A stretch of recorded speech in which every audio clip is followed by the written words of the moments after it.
quý vị các bạn tổ chức di chuyển liên quan du lịch tới cho lấy các bạn khu tập kết nhanh chóng sử dụng các phương tiện sẵn có sơ cứu các bạn nhờ cho các bạn đi trước khi sự cố còn tiền đơn vị.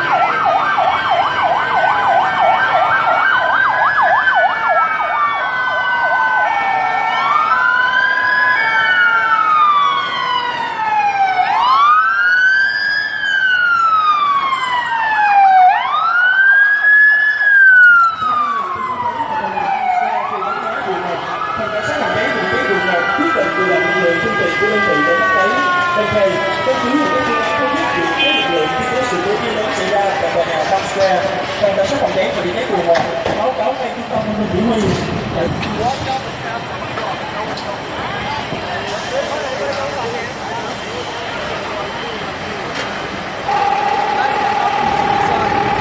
Như vậy là sau thời gian 5 phút để được báo cáo trên 200 người, tuy nhiên còn một số việc mắc kẹt trong khu vực tầng cơ bản đang trong tình trạng hoảng loạn, không thể vào phòng theo quy định. Do có liên quan nhiều, nên chính phủ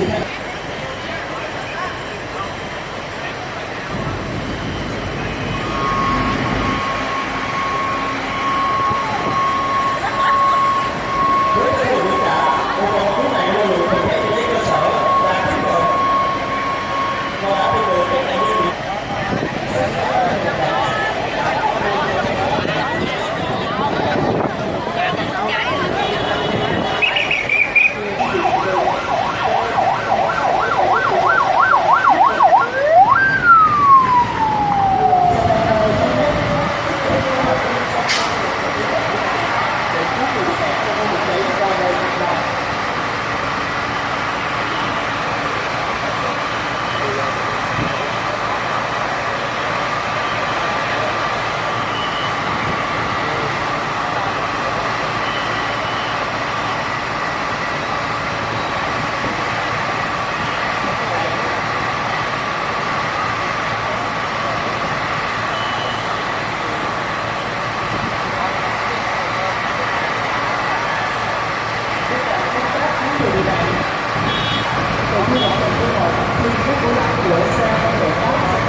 với công nghệ chữa cháy toàn cơ có công bố cung cấp hiệu quả